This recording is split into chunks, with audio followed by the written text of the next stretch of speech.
Donc aujourd'hui, on le voit, la situation de la sécurité sociale, que ce soit au plan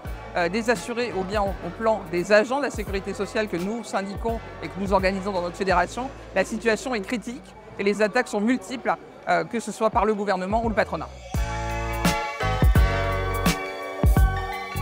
Au niveau des salariés, bien entendu, on doit constater une perte de sens du travail, puisque bien entendu, au niveau des moyens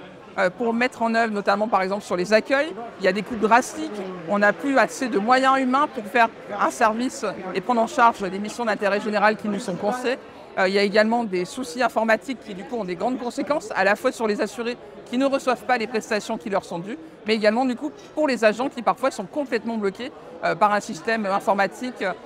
qui est vraiment problématique. Notamment, on a des situations avec un logiciel sur les indemnités journalières qui s'appelle Arpège en Loire-Atlantique et en Vendée. Ça fait 1 an que plus de 15 000 assurés sont bloqués au niveau du paiement de leurs indemnités journalières. Donc on le voit, il y a des situations dramatiques au niveau des agents. Alors bien entendu, en tant qu'organisation syndicale, le travail ça va être fait sur le terrain dans nos organismes pour convaincre les agents de la situation et surtout de se mobiliser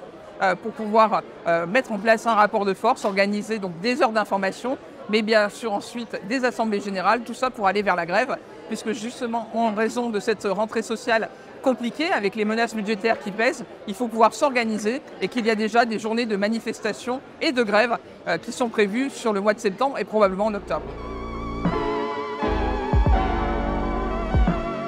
Alors il faut savoir que les agents de la sécurité sociale, même très mobilisés, même en grève, nous ne sauverons pas tout seuls la sécurité sociale. La sécurité sociale, c'est le bien commun et c'est l'affaire de tous. C'est pour ça que dans la CGT, mais beaucoup plus largement au niveau de la population, nous voulons alerter sur la situation et nous voulons aussi faire des propositions avec notre projet de 100% Sécu. Donc bien entendu, au niveau des initiatives, dans la CGT, il y aura un grand rendez-vous le 2 octobre dans le Patio à Montreuil pour fêter les 80 ans de la sécurité sociale. Mais également partout sur le territoire, nous allons décentraliser les actions auprès de nos unions départementales pour notamment mener des débats, faire passer des expositions, tout ça pour convaincre la population